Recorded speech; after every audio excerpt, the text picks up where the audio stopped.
Hello students, I am Ranjan Srivastav with you online class. English language and literature. There are the two types of book. First flight and second footprints without feet. In a first flight, there are the two types of chapters. That's one poetry and that's other prose. In a poetry, that's your first poem, Dust of Snow. As you know, on that's your screen, Dust of Snow by Robert Frost. So first of all, we know more about Robert Frost. Robert Frost, that's a very great poet. And his full name was Robert Lee Frost.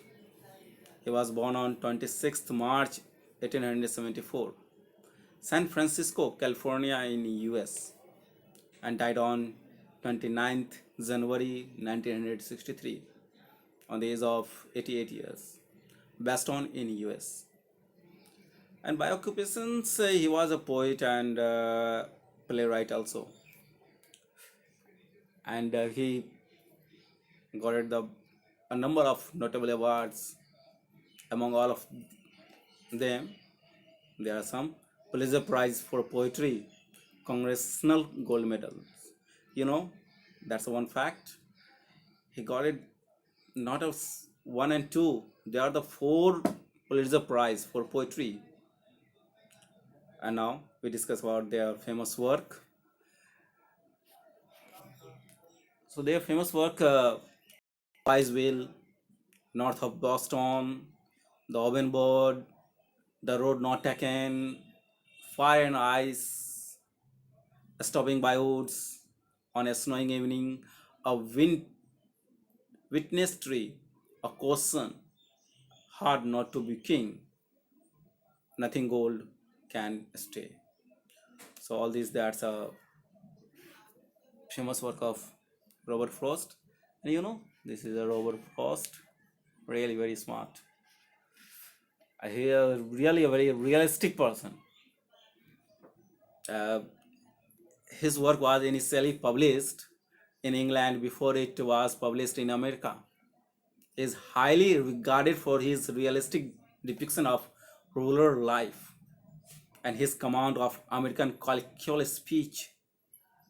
His work frequently employed settings from rural life in New England in the early 20th century, using them to examine complex social and philosophical themes. So, in this way, we see that Robert Frost is a very realistic and nature-loving poet. Nature-loving poet. And now we discuss about that's a poem. This is a very short poem. This is a very short poem, but their meaning is too depth. Dust of Snow by Robert Frost is a very brief poem. It conveys the poet's message coherently. The poem shows how human judgment on certain issues can be misleading. The poet depicts the crow and the hemlock tree as reason for his changed mood and increased optimism. Now we recite the poem. The way a crow shook down on me, the dust of snow. You know, dust of snow? That's some particles of a snow. Yeah, some parts of the snow from a hemlock tree. Hemlock tree. Very poisonous tree. And in one side that's hemlock and other side the crow. Hemlock tree, that's a poisonous tree, and crow, you know, uh, behind superstitions, crow is that ill omen, symbol of ill omen, and hemlock tree already a poisonous tree. Both are very negative aspects things.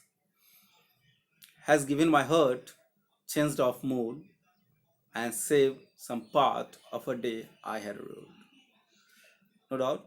So this is very short, but whenever we discuss line by line of this poem, then you find out the meaning of this poem.